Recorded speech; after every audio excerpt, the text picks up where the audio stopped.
Avez-vous déjà été sur des montagnes russes émotionnelles? Votre humeur passant du sommet de l'exaltation aux profondeurs du désespoir, le tout en un clin d'œil. Et si je vous disais qu'il existe un moyen de sortir de ce manège, de maîtriser vos émotions et de trouver une vraie joie? Et si cette sagesse ancienne, exposée par un philosophe romain, il y a près de 2000 ans, pouvait radicalement changer votre perspective sur la vie dès maintenant? Restez avec nous, car nous allons plonger dans les lettres moins connues de Sénèque, qui renferment les secrets pour maîtriser vos émotions et trouver la joie au quotidien. Si vous avez suivi la première partie de cette série sur les lettres transformatrices de Sénèque, vous savez déjà que ces documents sont bien plus que de l'encre sur du papier. Ce sont des murmures de sagesse qui ont transcendé le temps et l'espace, traversant les millénaires pour parvenir jusqu'à notre ère numérique. La première vidéo était un voyage à travers 7 des lettres les plus marquantes de Sénèque, abordant des thèmes tels que la résilience, le développement personnel et les relations humaines. Nous avons évoqué l'invincibilité, non comme un super pouvoir, mais comme un état d'esprit permettant d'affronter les défis avec grâce et sagesse. Dans la vidéo d'aujourd'hui, nous allons changer de direction, légèrement, mais de manière significative. Nous nous concentrerons sur la maîtrise émotionnelle et la recherche de la vraie joie au quotidien. Vous vous demandez, émotion, joie. On lit cela dans les livres de développement personnel ou chez les conférenciers motivateurs, pas en philosophie antique. Mais restez avec moi. L'approche de Sénèque sur ces sujets universellement pertinents n'est pas seulement unique, mais aussi étonnamment applicable, même au XXIe siècle. Alors, pourquoi la maîtrise des émotions ? Eh bien, si vous y réfléchissez, ce sont les émotions qui dirigent dans pratiquement tout. Elles dictent la façon dont vous réagissez aux défis de la vie, la manière dont vous interagissez avec les autres, et même la façon dont vous vous percevez vous-même. La philosophie stoïcienne, incarnée par Sénèque, offre des outils pratiques pour maîtriser ces éléments capricieux de notre expérience humaine. Et ce faisant, le stoïcisme ouvre la porte à une forme de joie intérieure plus durable, qui reste intacte face aux circonstances extérieures. Et à propos de la joie, un terme que nous utilisons souvent à la légère. Que voulons-nous dire ? Nous ne parlons pas du bonheur passager lié à la validation externe ou aux possessions matérielles. Nous parlons d'une joie intérieure, profondément enracinée, qui sert de base stable à une vie épanouissante. Nous parlons d'une joie qui ne disparaît pas quand tout va mal.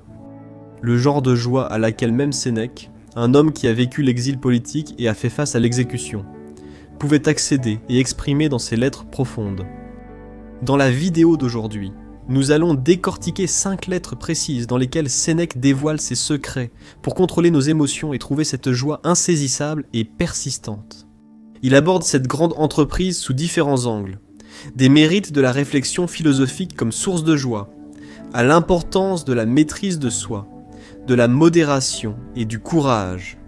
À la fin de cette vidéo, nous aurons élaboré une feuille de route complète, inspirée par Sénèque, pour maîtriser notre paysage émotionnel et puiser la joie dans le quotidien.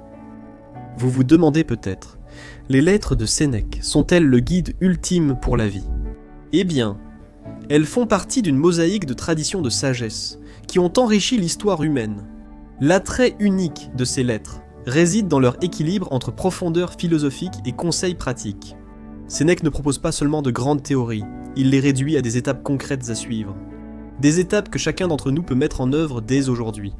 Installez-vous, prenez votre carnet ou tablette et préparez-vous à plonger dans la sagesse stoïcienne de Sénèque. Ce n'est pas seulement une incursion dans l'histoire, c'est une quête d'un art de vivre intemporel. C'est la promesse que, même au milieu du chaos et de l'incertitude que la vie nous impose souvent, nous pouvons trouver de l'ancrage, de la résilience, et oui, de la joie.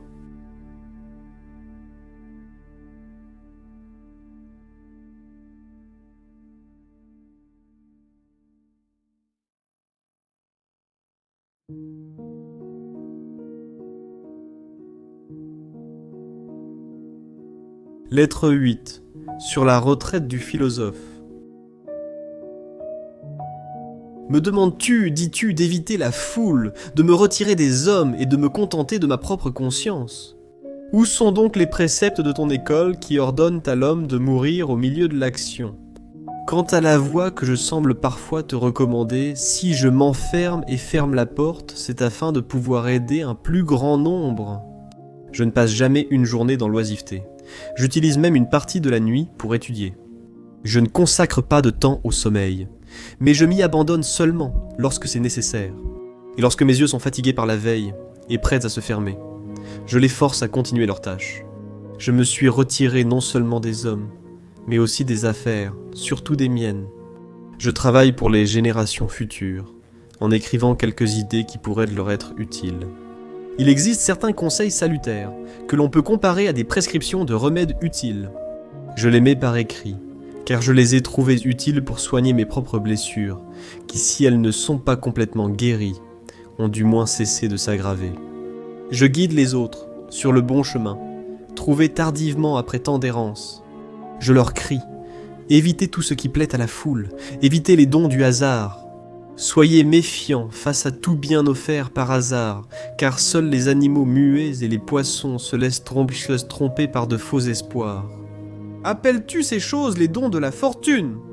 Ce sont des pièges, et tout homme parmi vous qui souhaite vivre en sécurité évitera, autant qu'il le pourra, ces branches engluées de sa faveur, par lesquelles nous autres mortels, misérables aussi à cet égard, sommes trompés, car nous pensons les tenir dans notre main, mais ce sont elles qui nous tiennent dans la leur. Une telle carrière mène sur des chemins abrupts, et la vie à ses hauteurs finit par une chute. De plus, nous ne pouvons même pas résister à la prospérité lorsqu'elle commence à nous pousser sous le vent, ni descendre non plus, au moins avec le navire sur sa trajectoire, ou une bonne fois pour toutes. La fortune ne nous fait pas chavirer, elle enfonce notre proue et nous jette contre les rochers. Tiens-toi donc fermement à cette règle de vie saine et solide. N'accorde au corps que ce qui est nécessaire pour une bonne santé. Le corps doit être traité avec plus de rigueur afin qu'il ne désobéisse pas à l'esprit. Mange seulement pour apaiser ta faim.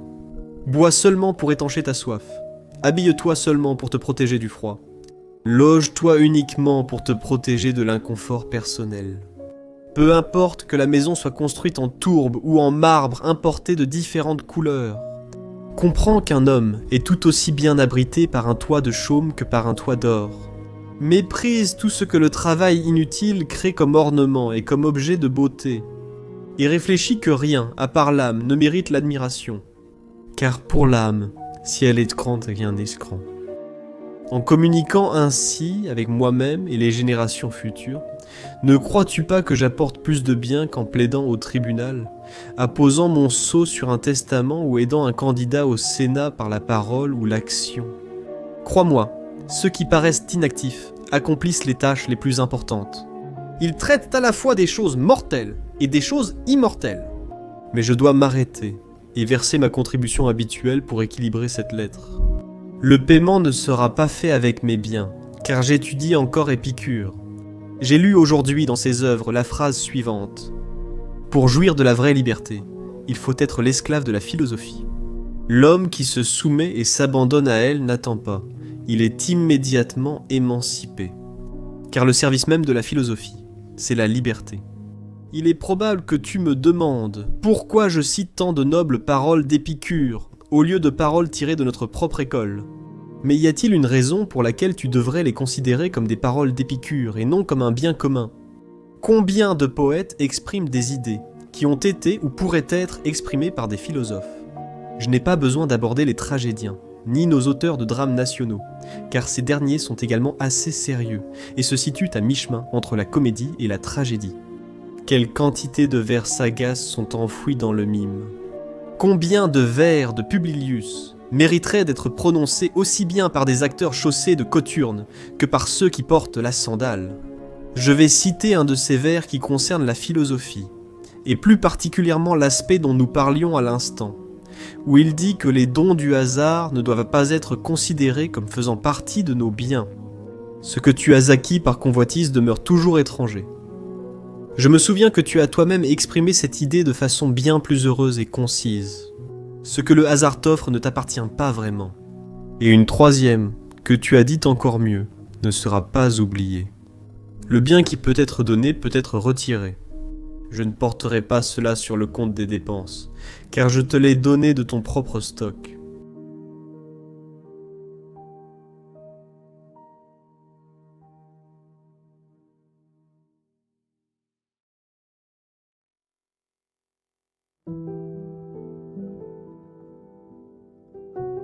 Lettre 23. sur la véritable joie que procure la philosophie. Penses-tu que je vais t'écrire à quel point l'hiver a été clément avec nous? Une saison courte et douce? Ou bien à quel point nous avons un vilain printemps, un temps froid, hors saison, et toutes les autres banalités que les gens écrivent lorsqu'ils manquent de sujets de conversation? Non, je vais te dire quelque chose qui pourra nous aider, toi et moi. Et que pourrait être cette chose, sinon une exhortation à la sagesse d'esprit? Tu demandes quel est le fondement d'un esprit sain. C'est de ne pas trouver de joie dans les choses inutiles. J'ai affirmé que c'était le fondement, alors que c'est en fait le sommet. Nous avons atteint les sommets, si nous savons en quoi nous trouvons de la joie, et si nous n'avons pas placé notre bonheur sous le contrôle des choses extérieures. L'homme qui est poussé en avant par l'espoir de quoi que ce soit, même si cela est à portée de main, même si c'est facile d'accès, et même si ses ambitions ne l'ont jamais trompé, est inquiet et incertain de lui-même. Par-dessus tout, mon cher Lucilius, fais-en ta priorité, apprends à ressentir la joie. Penses-tu que je te prive maintenant de nombreux plaisirs lorsque j'essaie d'écarter les dons du hasard, lorsque je conseille d'éviter l'espérance, la chose la plus douce qui réjouit nos cœurs? Bien au contraire, je ne souhaite jamais que tu sois privé de joie. Je souhaite qu'elle naisse chez toi, ce qui n'arrive que si elle est en toi. Les autres joies ne comblent pas le cœur, adoucissent seulement le front et restent inconstantes, sauf si tu penses que rire suffit à la joie. L'âme elle-même doit être heureuse et confiante, élevée au-dessus de toute circonstance. La vraie joie, crois-moi, est une affaire sérieuse. Penses-tu qu'on puisse mépriser la mort avec un visage insouciant, ou avec une expression joyeuse et légère, comme nos jeunes élégants ont l'habitude de le dire? Comment peut-on ouvrir sa porte à la pauvreté, réfréner ses plaisirs ou supporter la douleur? Celui qui médite ces choses dans son cœur est certes rempli de joie, mais ce n'est pas une joie légère. Je souhaite que tu maîtrises cette joie, car une fois sa source trouvée, elle ne te fera jamais défaut. Le fruit des esprits pauvres est en surface. Ceux qui sont vraiment riches ont des veines qui se cachent en profondeur, et ils offriront des retours bien plus abondants à celui qui creuse sans relâche. De même, ces babioles qui ravissent à la foule offrent un plaisir superficiel, appliqué comme un simple revêtement, et même la joie qui n'est qu'en surface manque de fondement réel. Mais la joie dont je parle, celle vers laquelle j'essaie de vous conduire, est quelque chose de solide, qui se révèle d'autant plus pleinement que vous vous y enfoncez. C'est pourquoi je t'en prie, Lucilius, fais la seule chose qui peut vraiment te rendre heureux.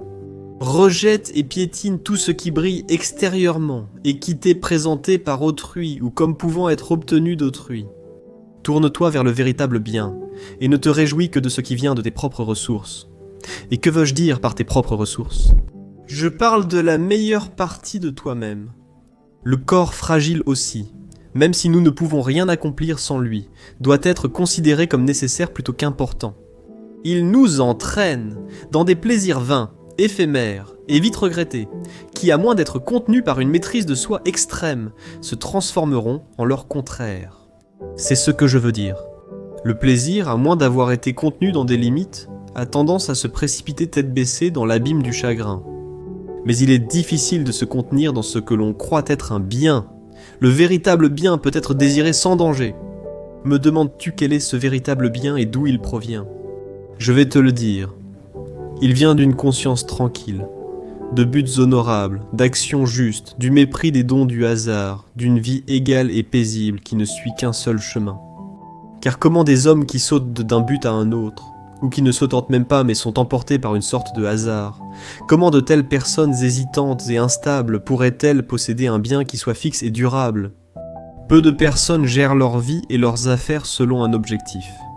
Les autres n'avancent pas, ils sont simplement emportés comme des objets flottant sur une rivière. Et parmi ces objets, certains sont retenus par des eaux stagnantes et sont transportés doucement. D'autres sont emportés par un courant plus violent.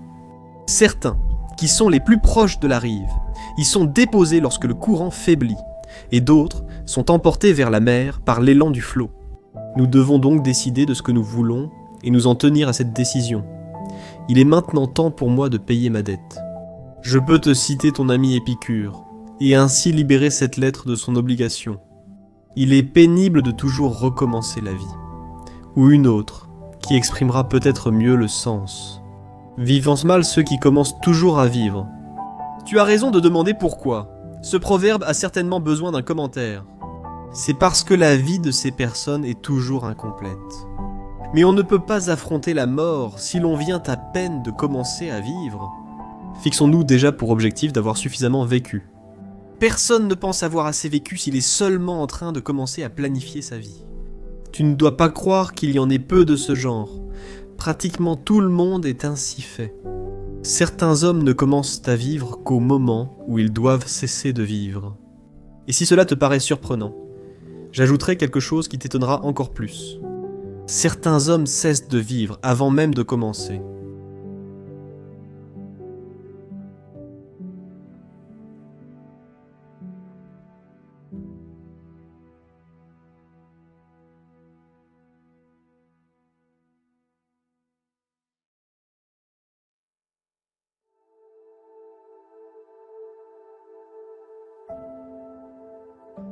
Lettre 36, sur la valeur de la retraite. Encourage ton ami à mépriser avec fermeté ceux qui le blâment, parce qu'il a recherché l'ombre de la retraite, et a renoncé à sa carrière d'honneur, et bien qu'il aurait pu atteindre davantage, il a préféré la tranquillité à tout cela. Qu'il montre chaque jour à ses détracteurs qu'il a su veiller à ses intérêts. Ceux que les hommes envient continueront à défiler devant lui, certains seront écartés des rangs, et d'autres tomberont. La prospérité est turbulente et se trouble elle-même.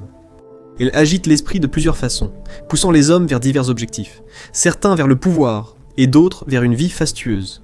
Certains, elle les enfle d'orgueil, d'autres, elle les relâche et les affaiblit complètement. Mais objectera-t-on, un tel supporte bien sa prospérité. Oui, tout comme il supporte l'alcool. Vous n'avez donc pas à laisser cette catégorie d'hommes vous convaincre que celui qui est assiégé par la foule est heureux. Ils se ruent vers lui comme des foules vers un bassin, le rendant boueux en le vidant. Mais vous dites, les hommes traitent notre ami de fainéant et de paresseux. Certains hommes parlent de travers et utilisent dans des mots opposés. Ils l'ont dit heureux. Et alors? Était-il heureux? Même le fait que, pour certaines personnes, il semble être un homme d'un esprit très rude et sombre ne me dérange pas. Aristote disait qu'il préférait un jeune homme, au caractère sévère, à un joyeux luron agréable à la foule. Car, ajoutait-il, le vin d'abord âpre et acide devient ensuite bon. Celui qui avait bon goût aux vendanges ne supporte pas le temps, qu'il le dise donc sévère et ennemi de sa réussite. C'est justement cette sévérité qui s'améliorera avec le temps, à condition seulement qu'il continue à chérir la vertu et à s'imprégner pleinement des études qui mènent à la culture. Non pas celles dont il suffit qu'un homme s'asperge, mais celles dans lesquelles l'esprit doit être imprégné. C'est le moment d'apprendre. Quoi? Existe-t-il un moment où un homme ne devrait pas apprendre? En aucun cas, mais tout comme il est honorable à tout âge d'étudier, il n'est pas honorable à tout âge d'être instruit. Un vieil homme apprenant l'alphabet est un spectacle honteux et absurde. Le jeune doit emmagasiner, le vieux utiliser. Vous vous rendrez donc un grand service à vous-même, si vous faites de cet ami le meilleur homme possible. On nous dit que ces bienfaits doivent être recherchés et accordés, car ils profitent autant à celui qui les donne qu'à celui qui les reçoit. Et ce sont incontestablement les meilleurs. Enfin, certes, il n'a plus aucune liberté à ce sujet. Il a donné sa parole, et il est moins honteux de composer avec un créancier que de composer avec un avenir prometteur.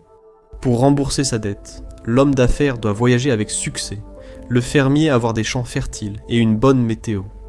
Mais la dette de votre ami peut être payée par la bonne volonté seule. La fortune n'influence pas le caractère. Qu'il règle ainsi son caractère, afin qu'en parfaite paix, il puisse mener à la perfection cet esprit en lui qui ne ressent ni perte ni gain, mais demeure dans la même attitude, peu importe comment les choses tournent. Un tel esprit, comblé de biens matériels, s'élève au-dessus de sa richesse. Si, d'un autre côté, le hasard l'a privé d'une partie de sa richesse, ou même de tout, il n'en est pas affecté. Si ton ami était né en partie, il aurait commencé enfant à bander l'arc. S'il était né en Germanie, il aurait aussitôt brandi sa fine lance. Né à l'époque de nos ancêtres, il aurait appris à monter à cheval et à combattre son ennemi au corps à corps. Ce sont les occupations que le système de chaque race recommande à l'individu, oui, lui prescrit. À quoi donc cet ami à toi doit-il consacrer son attention? Je dis qu'il doit apprendre ce qui est utile contre toutes les armes, contre tout type d'ennemi. Le mépris de la mort, car personne ne doute que la mort contient quelque chose qui inspire la terreur, au point qu'elle choque même nos âmes, que la nature a façonné de telle sorte qu'elles aiment leur propre existence. Sinon, il ne serait pas nécessaire de nous préparer et d'aiguiser notre courage pour affronter ce vers quoi nous devrions aller avec une sorte d'instinct volontaire, exactement comme tous les hommes tendent à préserver leur existence. Personne n'apprend une chose afin que, si la nécessité se présente, il puisse s'allonger avec calme sur un lit de roses. Mais il s'arme de courage dans ce but, ne pas trahir sa foi jurée sous la torture, et si besoin est, pouvoir un jour tenir sa garde dans les tranchées, même blessé, sans même s'appuyer sur sa lance, car le sommeil risque de gagner ceux qui se soutiennent sur n'importe quel appui.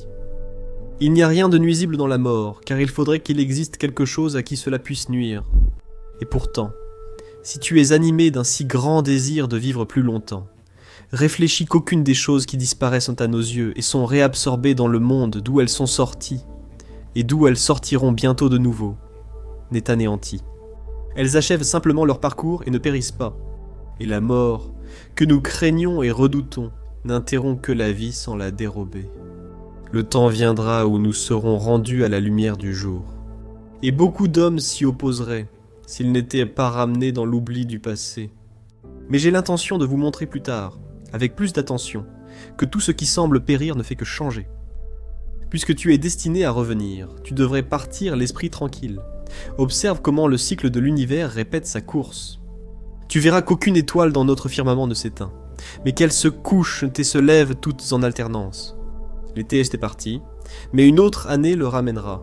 L'hiver s'efface, mais il sera restauré par ses propres mois. La nuit a submergé le soleil, mais le jour chassera bientôt la nuit à nouveau. Les étoiles errantes retracent leurs anciens parcours, une partie du ciel s'élève sans cesse, et une autre partie s'enfonce. Encore un mot, puis je m'arrêterai. Les nourrissons, les garçons et les fous n'ont pas peur de la mort. Et il est honteux que la raison ne puisse nous apporter cette tranquillité d'esprit qu'ils obtiennent par leur folie.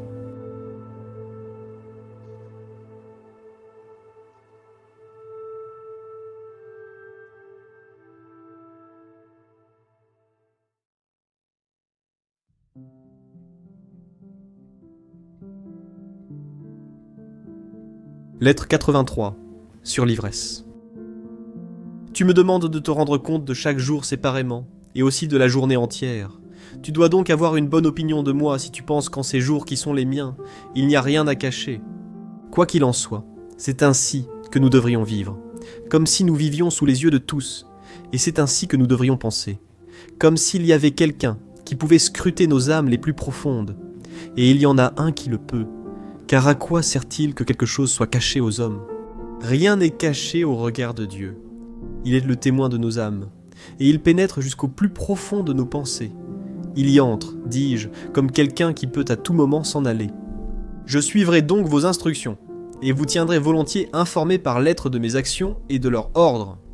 Je vais donc me surveiller continuellement, et une habitude des plus utiles sera de passer chaque jour en revue.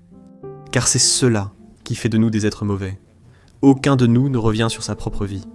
Nos pensées ne se consacrent qu'à ce que nous allons faire, et pourtant nos projets pour l'avenir dépendent toujours du passé. Aujourd'hui a été sans interruption, personne ne m'en a dérobé la moindre partie. Ce temps a été consacré au repos et à la lecture. Un court moment a été consacré à l'exercice physique, et sur ce point, je peux remercier la vieillesse. Mon exercice me demande très peu d'efforts. Dès que je bouge, je suis fatigué. Et la fatigue est le but et la finalité de l'exercice, peu importe la force que l'on a. Tu demandes qui sont mes meneurs d'allure.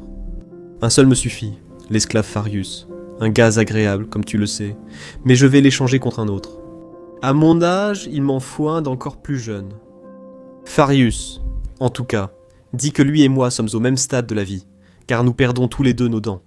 Pourtant, même maintenant, j'ai du mal à suivre son rythme quand il court, et dans très peu de temps, je ne pourrai plus le suivre du tout.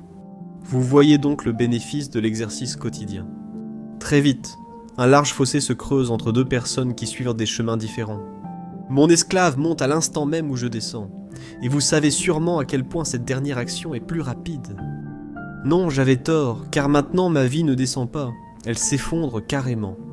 Vous vous demandez comment notre course s'est terminée aujourd'hui. Nous avons fini la course ex aequo, ce qui est rare en compétition. Après m'être épuisé de cette manière, car je ne peux pas vraiment appeler cela de l'exercice, j'ai pris un bain froid. Chez moi, cela signifie juste en dessous de chaud. Moi, l'ancien adepte de l'eau froide, qui avait l'habitude de célébrer le nouvel an en plongeant dans le canal, qui, tout aussi naturellement que je me mettais à lire ou à écrire ou à composer un discours, inaugurait le premier de l'an par un plongeon dans l'aqueduc de la Vierge. J'ai changé d'allégeance, d'abord pour le Tibre, puis pour mon bassin préféré, qui n'est réchauffé que par le soleil. Au moment où je suis le plus robuste et où rien ne cloche dans mon organisme, il me reste très peu d'énergie pour le bain.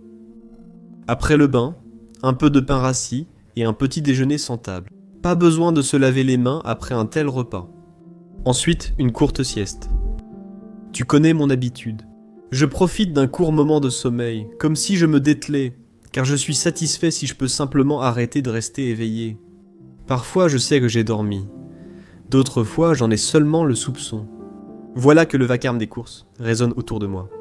Mes oreilles sont frappées par des acclamations soudaines et générales, mais cela ne trouble pas mes pensées, ni même n'en brise la continuité.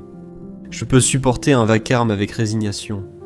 Le mélange des voix, fondues en une seule note, me semble être comme le fracas des vagues, ou comme le vent qui fouette les cimes des arbres, ou comme tout autre son qui ne porte aucun sens. Qu'est-ce donc ?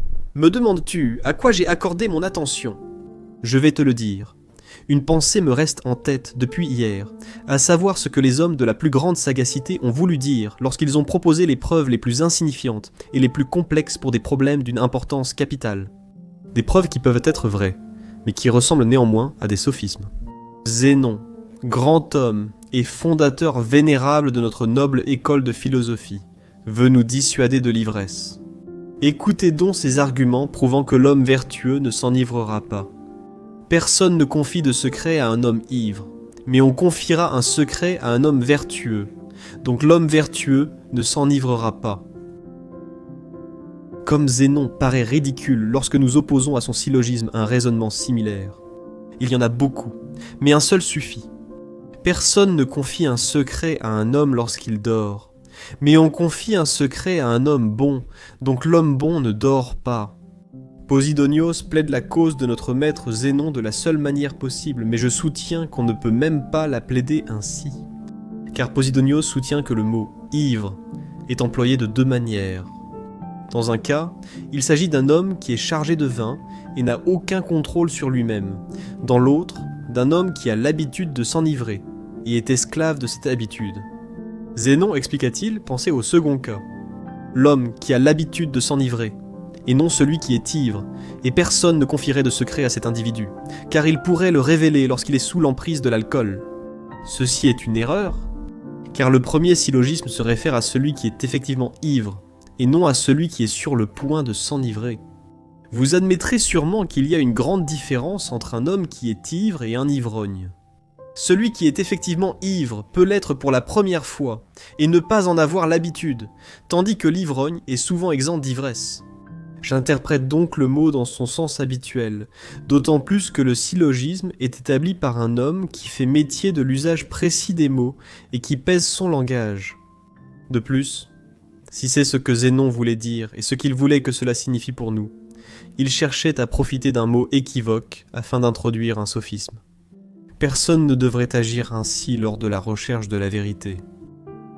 Mais admettons en effet qu'il voulait dire ce que Posidonios affirme. Même ainsi, la conclusion est fausse. On ne confie pas de secret à un ivrogne habituel. Pensez au nombre de soldats parfois ivres à qui un général, un capitaine ou un centurion a confié des messages secrets. Concernant le complot visant à assassiner Gaius César, celui qui a vaincu Pompée et pris le pouvoir. Tillius Cimber était d'aussi digne de confiance que Gaius Cassius. Cassius n'a bu que de l'eau, alors que Tillius Cimber était ivrogne et bagarreur. Cimber faisait lui-même allusion à cela en disant « Je porte un maître, pas mon vin ». Que chacun se souvienne de ceux qui ne sont pas fiables avec le vin. mais le son avec la parole. Et pourtant, un cas me vient à l'esprit que je vais raconter, de peur qu'il ne tombe dans l'oubli. Car la vie doit être pourvue d'exemples frappants. Ne revenons pas toujours à un passé obscur. Lucius Piso, le directeur de la sécurité publique à Rome, était ivre dès sa nomination. Il passait la majeure partie de la nuit à des banquets et dormait jusqu'à midi. Voilà comment il passait ses matinées. Néanmoins, il s'appliquait avec le plus grand sérieux à ses fonctions officielles, qui comprenaient la garde de la ville. Même le vénérable Auguste lui confiait des ordres secrets lorsqu'il le plaça à la tête de la Thrace. Pison conquit ce pays. Tibère lui faisait également confiance lorsqu'il partit en Campanie, laissant à Rome de nombreuses affaires délicates, suscitant suspicion et haine. Je pense que c'est parce que l'ivrognerie de Pison s'est avérée bénéfique pour l'empereur qu'il nomma à la préfecture de la ville Cosus, un homme d'autorité et d'équilibre, mais tellement imbibé et imprégné d'alcool qu'une fois, lors d'une séance du Sénat, où il était venu après un banquet, il fut pris d'un sommeil dont on ne put le réveiller et dut être ramené chez lui. C'est à cet homme que Tibère envoyait de nombreux ordres, écrits de sa propre main, des ordres qu'il jugeait ne pas devoir confier même aux membres de sa maison. Cosus ne laissa jamais échapper le moindre secret, qu'il soit personnel ou public. Abolissons donc tous ces discours de ce genre. Aucun homme sous l'emprise de l'ivresse n'a de pouvoir sur son âme. De même que les cuves éclatent sous l'effet du vin nouveau, et que les lits au fond sont remontés à la surface par la force de la fermentation. Ainsi, lorsque le vin bouillonne, tout ce qui est caché au fond remonte et devient visible. De même qu'un homme vaincu par l'alcool ne peut retenir sa nourriture lorsqu'il a trop bu de vin, il ne peut pas non plus garder un secret. Il révèle sans distinction aussi bien ses propres secrets que ceux des autres. C'est bien sûr ce qui arrive généralement, mais il arrive aussi que nous consultions sur des sujets sérieux, ceux dont nous savons qu'ils ont l'habitude de boire abondamment. Par conséquent, cette proposition qui est avancée sous prétexte de défendre le syllogisme de Zénon est fausse. Que les secrets ne sont pas confiés à l'ivrogne habituel. Il vaut mieux dénoncer franchement l'ivresse et révéler ses vices. Car même l'homme simplement honnête les évite, sans parler du sage accompli qui se contente d'étancher sa soif. Le sage, même s'il se laisse parfois entraîner par la bonne humeur, qui pour l'amitié va un peu trop loin, s'arrête toujours avant l'ivresse. Nous verrons plus tard si l'excès de vin trouble l'esprit du sage et le pousse à des folies comme Topir. Mais si tu veux prouver qu'un homme de bien ne doit pas s'enivrer, pourquoi utiliser la logique ? Montre combien il est vil de boire plus d'alcool qu'on ne peut en supporter et de ne pas connaître la capacité de son propre estomac. Montre combien l'ivrogne rougit de ses actes une fois sobre. Affirme que l'ivresse n'est rien d'autre qu'un état de folie assumé volontairement. Prolonge l'état de l'ivrogne pendant plusieurs jours. Auras-tu encore des doutes sur sa folie ? Même ainsi, la folie n'en est pas moins grande. Elle dure simplement moins longtemps. Pense à Alexandre de Macédoine, qui a tué Clétus, son ami le plus cher, lors d'un banquet. Après qu'Alexandre ait compris ce qu'il avait fait, il a souhaité mourir, et assurément, il aurait dû mourir. L'ivresse attise et révèle toutes sortes de vices, et enlève le sens de la honte qui voile nos mauvaises actions. Car plus d'hommes s'abstiennent d'actions interdites par honte de péché que par bonté de leurs inclinations. Lorsque la force du vin devient trop grande et prend le contrôle de l'esprit, tout mal caché sort de sa cachette. L'ivresse ne crée pas le vice, elle le rend simplement visible.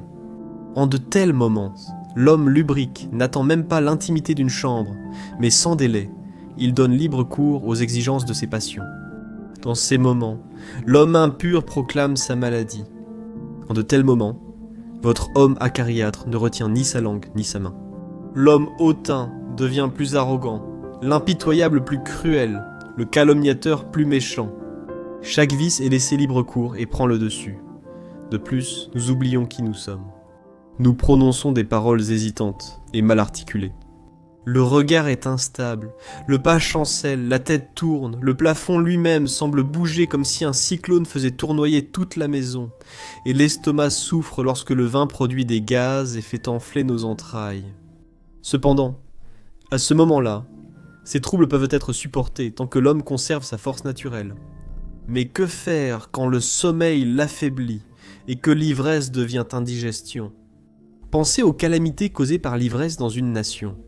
Ce fléau a livré aux ennemis les races les plus courageuses et belliqueuses. Ce fléau a ouvert des brèches dans des murailles défendues par des années de guerre acharnées. Ce fléau a soumis à une domination étrangère des peuples auparavant indomptables et réfractaires. Ce fléau a vaincu par la coupe de vin ceux qui étaient invincibles sur le champ de bataille. Alexandre, que je viens de mentionner, a traversé ces nombreuses marches, ces nombreuses batailles, ces nombreuses campagnes hivernales, surmontant les désavantages du temps ou du lieu, franchissant de nombreux fleuves issus de sources inconnues et de nombreuses mers, et tout cela en toute sécurité. C'est l'intempérance dans la boisson qui l'a terrassé, ainsi que la fameuse coupe mortelle d'Hercule. Où est la gloire à supporter tant d'alcool? Quand tu as remporté le prix, et que les autres convives, affalés endormis ou en train de vomir, ont décliné ton défi à d'autres toasts. Tu es le dernier survivant des réjouissances.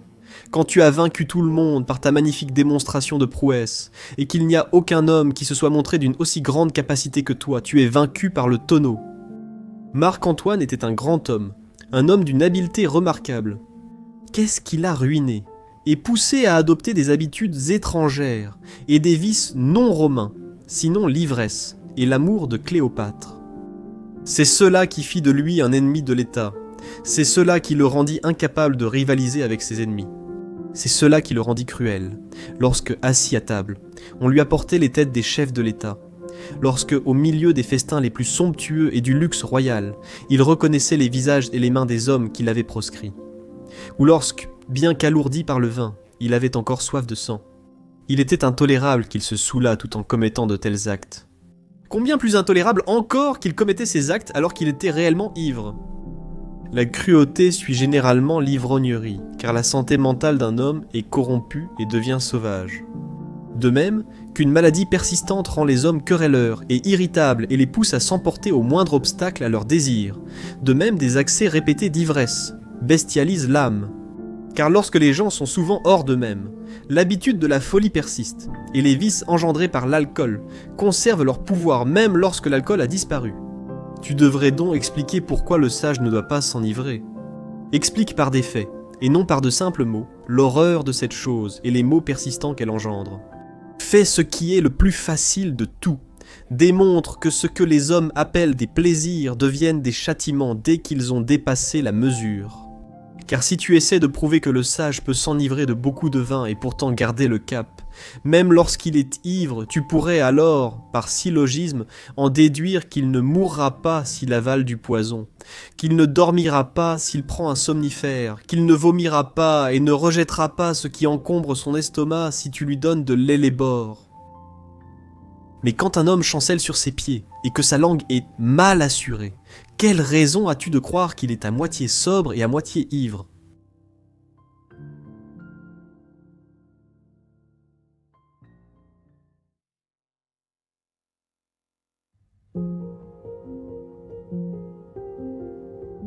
Lettre 92. Sur la vie heureuse. Toi et moi, nous serons d'accord, je pense, pour dire que les choses extérieures sont recherchées pour la satisfaction du corps, que le corps est entretenu par égard pour l'âme, et que dans l'âme il y a certaines parties qui nous servent, nous permettant de nous mouvoir et de soutenir la vie, qui nous sont données uniquement pour le bien de la partie principale de nous-mêmes. Dans cette partie principale, il y a quelque chose d'irrationnel et quelque chose de rationnel. La première obéit à la seconde, tandis que la seconde est la seule chose qui ne se réfère pas à une autre, mais qui rapporte plutôt toute chose à elle-même. Car la raison divine aussi est placée en commandement suprême sur toute chose, et elle-même n'est soumise à rien. Et même cette raison que nous possédons est la même parce qu'elle est issue de la raison divine. Si nous sommes d'accord sur ce point, il est logique que nous le soyons aussi sur le suivant. La vie heureuse dépend uniquement de notre accès à la raison parfaite, car c'est la seule chose qui empêche l'âme de se courber et lui permet de résister à la fortune. Quelle que soit la situation de leurs affaires, cela garde les hommes sereins. Et seul est un bien ce qui n'est jamais sujet à la détérioration. Je déclare que cet homme est heureux, que rien ne rend moins fort qu'il ne l'est. Il demeure sur les hauteurs, ne comptant que sur lui-même, car celui qui se soutient avec un appui peut tomber. Sinon, des choses qui ne nous concernent pas commenceront à avoir une grande influence sur nous. Mais qui veut que la fortune l'emporte? Ou quel homme censé s'enorgueillit de ce qui ne lui appartient pas? Qu'est-ce que la vie heureuse? C'est la paix de l'esprit et une tranquillité durable. Cela sera à toi si tu possèdes la grandeur d'âme. Cela sera à toi si tu possèdes la fermeté qui s'attache résolument à un bon jugement tout juste atteint. Comment un homme parvient-il à cet état? En acquérant une vision complète de la vérité, en maintenant dans tout ce qu'il fait l'ordre, la mesure, la justesse et une volonté inoffensive et bienveillante, tournée vers la raison et ne s'en écartant jamais, qui suscite à la fois l'amour et l'admiration. En bref, pour te donner le principe en peu de mots, l'âme du sage devrait être telle qu'elle conviendrait à un dieu. Que peut-on désirer de plus quand on possède toutes les choses honorables? Car si des choses déshonorantes peuvent te contribuer au meilleur état, alors il sera possible de mener une vie heureuse dans des conditions qui n'incluent pas une vie honorable. Et quoi de plus bas ou insensé que de lier le bien d'une âme raisonnable à des choses irrationnelles? Cependant, certains philosophes estiment que le souverain bien peut croître, car il reste incomplet quand la fortune est défavorable. Même Antipata, l'un des grands chefs de cette école, admet qu'il attribue une certaine influence aux choses extérieures, bien que ce ne soit qu'une influence très légère. Tu vois cependant, quelle absurdité il y a à ne pas se contenter de la lumière du jour, à moins qu'elle ne soit augmentée par une minuscule flamme. Quelle importance peut avoir une étincelle au milieu de cette lumière du soleil éclatante? Si tu ne te contentes pas uniquement de ce qui est honorable, il faut alors que tu désires en plus soit ce que les Grecs appellent l'absence de trouble, soit le plaisir. Mais la première peut être atteinte dans tous les cas, car l'esprit est libre de tout trouble lorsqu'il est entièrement libre de contempler l'univers, et rien ne le détourne de la contemplation de la nature. Le plaisir n'est que le bien du bétail. Nous ajoutons l'irrationnel au rationnel, le déshonorant à l'honorable. Une sensation agréable influence notre existence. Pourquoi donc hésitez-vous à dire que tout va bien pour un homme simplement parce que tout va bien avec son appétit? Considérez-vous, non parmi les héros mais parmi les hommes, celui dont le bonheur dépend des saveurs, des couleurs et des sons? Non, qu'il se retire des rangs de cette classe la plus noble des êtres vivants, seconde seulement après les dieux, qu'il se mêle aux bêtes muettes, un animal dont le plaisir réside dans le fourrage. La partie irrationnelle de l'âme est double. L'une des parties est fougueuse, ambitieuse, incontrôlée. Son siège se trouve dans les passions. L'autre est humble, apathique et dévouée au plaisir. Les philosophes ont négligé la première, qui, bien que débridée, est pourtant meilleure, est certainement plus courageuse et plus digne d'un homme, et ont considéré la seconde, qui est sans énergie et ignoble, comme indispensable à la vie heureuse.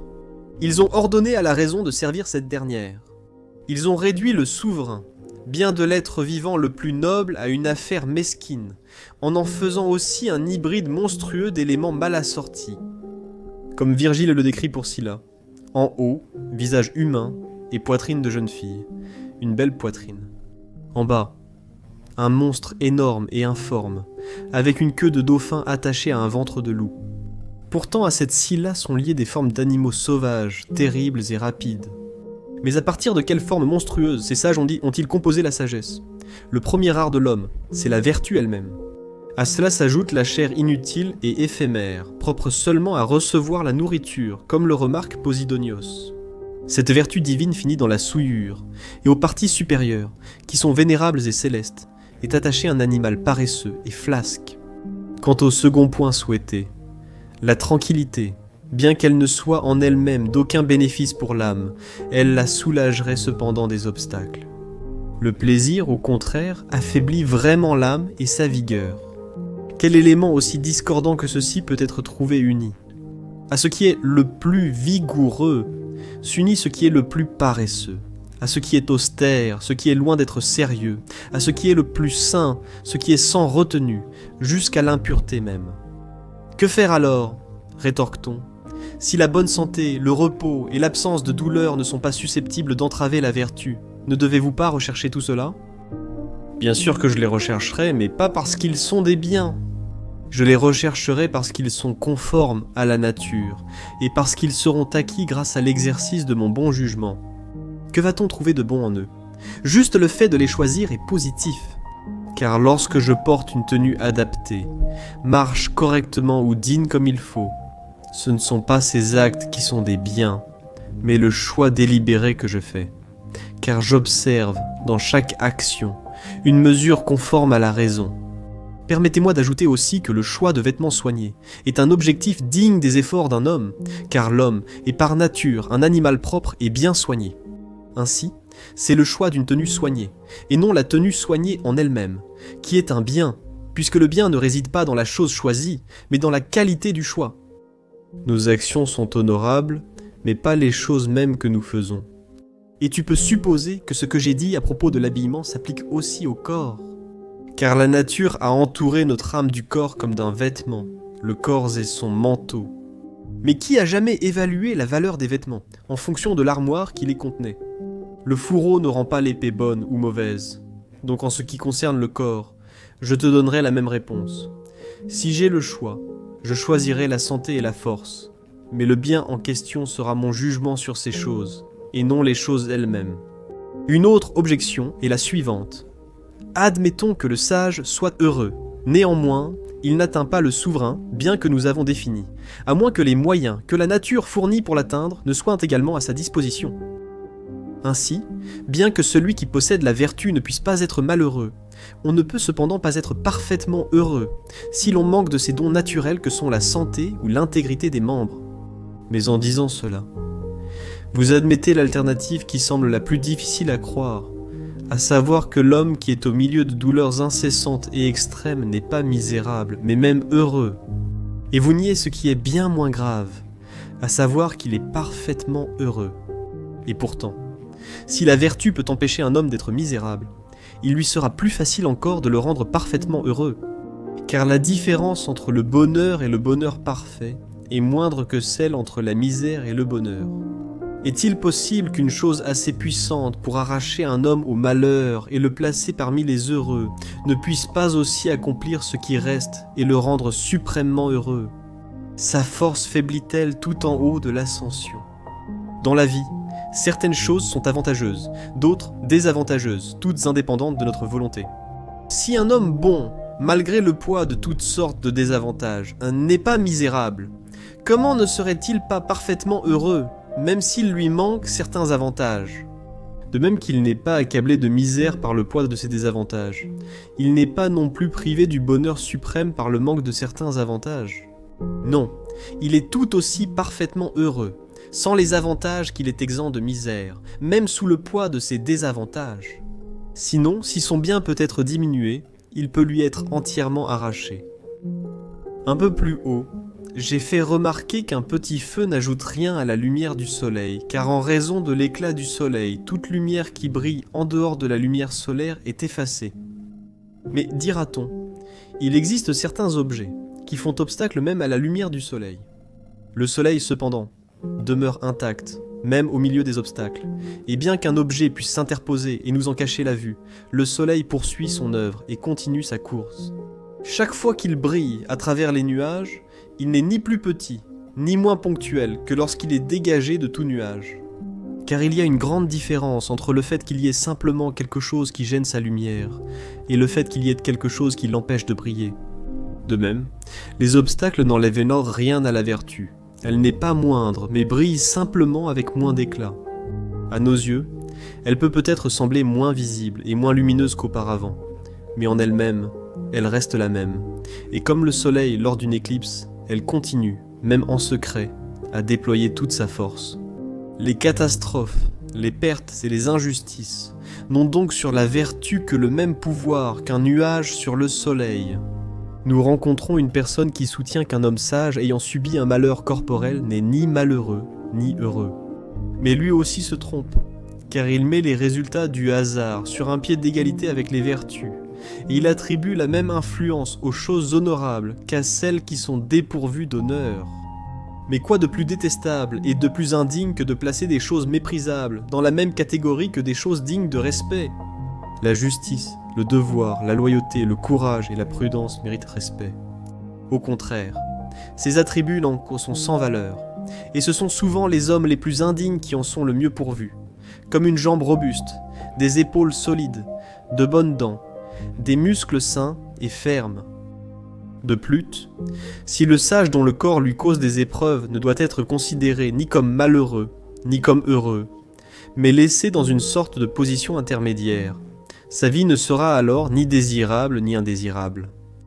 Mais quoi de plus insensé que de dire que la vie du sage n'est pas désirable? Et quoi de plus incroyable que l'opinion selon laquelle aucune vie n'est ni désirable ni indésirable? De plus, si les maux du corps ne rendent pas un homme misérable, ils lui permettent donc d'être heureux. Car les choses qui n'ont pas le pouvoir de changer sa condition en pire n'ont pas non plus le pouvoir de troubler cette condition lorsqu'elle est à son meilleur. Mais quelqu'un dira, nous savons ce qui est froid et ce qui est chaud. Une température tiède se trouve entre les deux. À être heureux, B misérable et C ni heureux ni misérable. Je souhaite examiner cette figure qui est utilisée contre nous. Si j'ajoute à votre eau tiède une plus grande quantité d'eau froide, le résultat sera de l'eau froide. Mais si je verse une plus grande quantité d'eau chaude, l'eau finira par devenir chaude. Cependant, selon votre raisonnement, si votre homme n'est ni misérable ni heureux, peu importe combien j'ajoute à ses ennuis, il ne deviendra pas malheureux. Ainsi, votre exemple n'offre aucune analogie. Encore une fois, supposons que je vous présente un homme qui n'est ni misérable ni heureux. J'ajoute la cécité à ses malheurs. Il n'est pas rendu malheureux, je le rends infirme. Il n'est pas rendu malheureux. J'ajoute des afflictions constantes et sévères. Il n'en est pas malheureux. Donc, celui dont la vie n'est pas changée en misère par tous ces maux n'est pas non plus arraché par eux à sa vie de bonheur. Alors, si comme tu le dis, le sage ne peut pas tomber du bonheur à la misère, il ne peut pas non plus tomber dans le non-bonheur. Car comment, si l'on a commencé à glisser, peut-on s'arrêter à un endroit précis? Ce qui l'empêche de rouler jusqu'au fond le maintient au sommet. Pourquoi, demandes-tu, une vie heureuse ne pourrait-elle pas être détruite? Elle ne peut même pas être disloquée. Et c'est pour cette raison que la vertu se suffit à elle-même pour une vie heureuse. Mais, dit-on, le sage n'est-il pas plus heureux s'il a vécu plus longtemps et n'a pas été tourmenté par la douleur que celui qui a toujours été contraint de lutter contre le malheur? Répondez-moi maintenant, est-il meilleur ou plus honorable?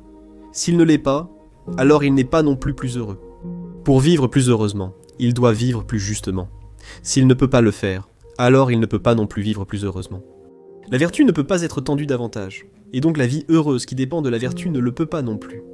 Car la vertu est un bien si grand qu'elle n'est pas affectée par des assauts aussi insignifiants que la brièveté de la vie, la douleur et les diverses vexations corporelles. Le plaisir ne le mérite pas, et la vertu ne devrait même pas s'y intéresser. Quel est l'élément essentiel de la vertu? C'est la capacité de se contenter du présent sans compter les jours à venir. En un instant infime, la vertu accomplit une éternité de biens.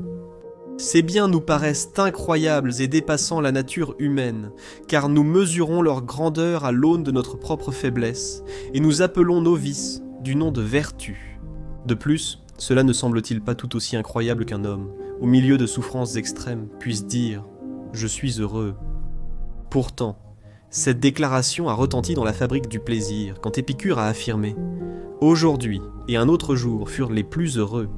Dans un cas, il a souffert de strangurie, dans l'autre, d'une douleur d'estomac ulcéré incurable.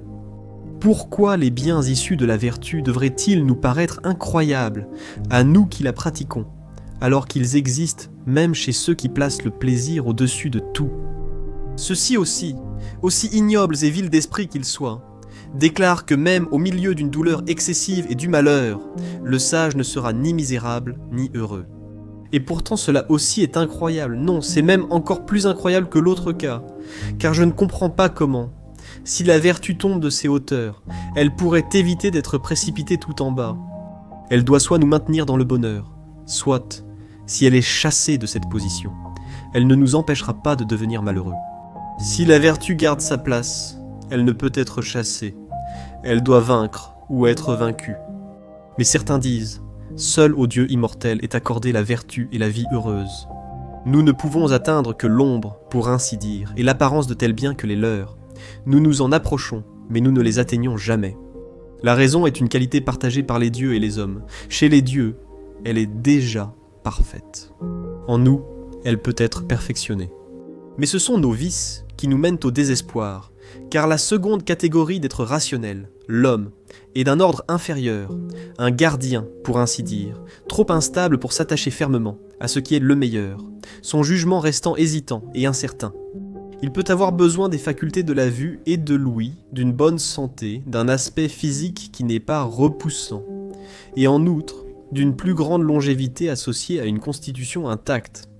Bien que, grâce à la raison, il puisse mener une vie qui ne lui vaudra pas de regrets, il existe cependant chez cette créature imparfaite, l'homme, une certaine force qui le pousse au mal, parce qu'il possède un esprit facilement enclin à la perversité.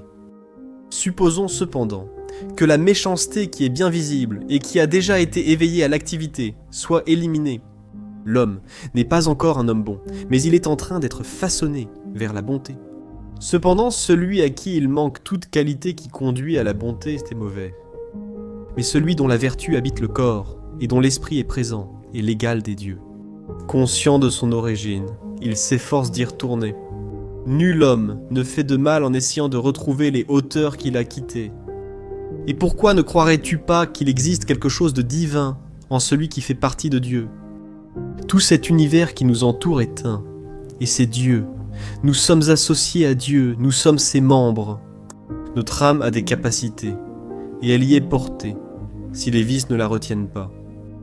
De même qu'il est dans la nature de notre corps de se tenir droit et de regarder vers le ciel, de même l'âme, qui peut s'étendre aussi loin qu'elle le veut, a été façonnée par la nature dans ce but, qu'elle désire l'égalité avec les dieux. Et si elle fait usage de ses pouvoirs et s'élève vers sa région propre, ce n'est pas par une voie étrangère qu'elle lutte vers les hauteurs. Ce serait une grande tâche que de voyager vers les cieux. L'âme ne fait qu'y retourner. Une fois la voie trouvée, elle avance hardiment, méprisant tout. Elle ne jette aucun regard en arrière vers la richesse, l'or et l'argent, des choses qui méritent pleinement l'obscurité dans laquelle elle reposait autrefois. Elle ne juge pas selon l'éclat visible aux ignorants, mais selon la boue ancienne d'où notre avidité les a d'abord extraits. J'affirme que l'âme sait que les richesses concrètes sont conservées ailleurs que dans les coffres forts entassés des hommes, que c'est l'âme, et non le coffre, qu'il faut remplir. C'est l'âme que les hommes peuvent placer en domination sur toute chose, et qu'ils peuvent installer comme propriétaire de l'univers, afin qu'elle ne limite ses richesses qu'aux frontières de l'Orient et de l'Occident, et qu'elle puisse, comme les dieux, tout posséder, et qu'avec ses propres ressources immenses, elle puisse du haut regarder les riches d'en bas, dont aucun ne se réjouit autant de sa propre richesse qu'il n'envie celle d'autrui. Lorsque l'âme s'est élevée à cette hauteur sublime, elle considère aussi le corps, puisqu'il s'agit d'un fardeau qu'il faut porter, non comme une chose à aimer, mais comme une chose à surveiller. Elle n'est pas non plus soumise à ce sur quoi elle domine, car nul homme n'est libre s'il est esclave de son corps. En effet, en écartant les autres maîtres, issus du souci excessif du corps, la domination du corps lui-même est trompeuse et exigeante. De ce corps, l'âme s'échappe, tantôt avec un esprit serein, tantôt avec exaltation, et une fois qu'elle s'est détachée, elle ne se soucie plus de ce que deviendra le jour abandonné. Non, tout comme nous ne nous soucions pas des cheveux ou de la barbe que l'on coupe, de même cette âme divine, lorsqu'elle s'apprête à quitter l'homme mortel, considère le sort de son enveloppe terrestre, qu'elle soit consumée par le feu, enfermée dans la pierre, ensevelie dans la terre ou déchirée par des bêtes sauvages, comme n'ayant pas plus d'importance pour elle que le placenta pour un enfant qui vient de naître. Et que ce corps soit jeté dehors et mis en pièces par les oiseaux, ou dévoré, jeté en pâture aux chiens de mer, qu'importe cela à celui qui n'est plus rien. Non, même lorsqu'elle est parmi les vivants, l'âme ne craint rien de ce qui peut arriver au corps après la mort. Car même si de telles choses ont pu être des menaces, elles n'étaient pas suffisantes pour terrifier l'âme avant le moment de la mort. Elle dit « Je ne suis pas effrayée par le crochet du bourreau, ni par la mutilation révoltante du cadavre exposé au mépris de ceux qui assisteraient au spectacle. Je ne demande à personne d'accomplir les derniers rites, ni de prendre soin de mes restes. La nature a prévu que nul ne reste sans sépulture. Le temps ensevelira celui que la cruauté a rejeté. Ce furent des paroles éloquentes que Messinas a prononcées. Je refuse une tombe. La nature s'occupe de l'ensevelissement des corps. On pourrait penser qu'il s'agissait d'un homme aux principes rigides. Il possédait en effet des dons naturels, nobles et vigoureux. Mais dans la prospérité, il a négligé ses dons. Adieu.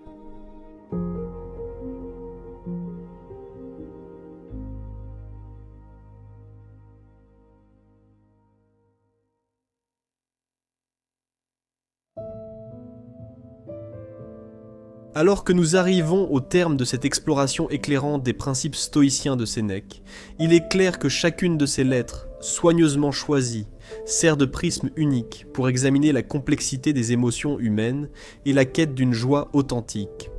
Aujourd'hui, nous avons parcouru de vastes horizons à travers le riche paysage de la philosophie stoïcienne, approfondissant les enseignements fondamentaux tirés de notre vidéo précédente et explorant encore plus en profondeur comment ces enseignements ancestraux peuvent nous offrir une résilience émotionnelle inégalée dans le monde trépidant d'aujourd'hui. Le principe directeur qui relie toutes ces lettres est l'accent stoïcien mis sur l'intérieur plutôt que sur l'extérieur. Un recentrage vers notre moi intérieur pour trouver la stabilité, la satisfaction et la résilience émotionnelle que le monde extérieur ne peut offrir. En recherchant la solitude pour l'autoréflexion, comme mentionné dans la première lettre, nous nous armons de la clarté d'esprit nécessaire pour affronter les nombreuses complexités de la vie. Cette solitude auto-imposée ne sert pas d'échappatoire, mais de stratégie pour comprendre l'essence de nos désirs et de nos aspirations. En passant de la solitude à la joie, nous avons approfondi la vérité non dite, selon laquelle la joie est une condition interne, indépendamment des circonstances extérieures. Ce sentiment insaisissable de bonheur que nous recherchons sans cesse dans les biens matériels, le statut social ou l'approbation des autres, se trouve en nous depuis toujours. La clé est de comprendre que la joie n'est pas quelque chose à trouver, mais quelque chose à cultiver et à entretenir. Et cela commence par un changement de perspective, un changement de valeur. La troisième lettre a approfondi notre vision de la retraite, vue non comme un oubli en fin de vie, mais comme un retrait stoïcien du chaos pour se recentrer sur l'essentiel. Il s'agit de prendre du recul momentanément pour réaligner la boussole de notre vie, respirer, réfléchir, puis revenir dans le monde avec une force et une sagesse renouvelées. Dans la quatrième lettre, en traitant l'ivresse et l'excès, nous avons affronté les aspects baumes les plus sombres du comportement humain auxquels tous ont été confrontés. Qu'il s'agisse d'excès alimentaires, de boissons ou d'émotions, Sénèque rappelle que la modération, la maîtrise de soi et l'harmonie intérieure doivent rester l'objectif. Enfin, nous abordons le sommet de la quête humaine, la recherche d'une vie heureuse. Ce n'est pas un état émotionnel passager, mais une condition durable de bien-être, fondée sur une vie éthique, la pleine conscience et la compréhension de notre place dans l'ordre cosmique. C'est comme si chaque lettre servait de pierre de gué, nous aidant à traverser la rivière tumultueuse de l'existence vers un état de joie invulnérable et d'équilibre émotionnel. Les vérités stoïciennes contenues dans ces lettres ne servent pas seulement d'idées philosophiques à méditer, mais aussi d'enseignements concrets à appliquer ici et maintenant. Alors, voici mon appel à l'action pour vous. Prenez simplement l'un de ces principes, que ce soit la stratégie de la retraite pour l'introspection, la culture intérieure de la joie, la sagesse du repli tactique, la maîtrise de soi ou la quête du bonheur authentique, et appliquez-le consciemment pendant la semaine à venir. Faites-en une habitude quotidienne, puis prenez un moment pour observer comment cela transforme votre paysage émotionnel. Laissez la sagesse de Sénèque imprégner non seulement votre esprit, mais aussi votre vie. Être ému par la philosophie est une chose, être transformé en est une autre. Et c'est le défi que je vous laisse aujourd'hui. Ne recevez pas la sagesse passivement. Participez activement à votre transformation. Le chemin vers la maîtrise émotionnelle et la véritable joie n'est pas un sport de spectateur, c'est l'essence même de la vie.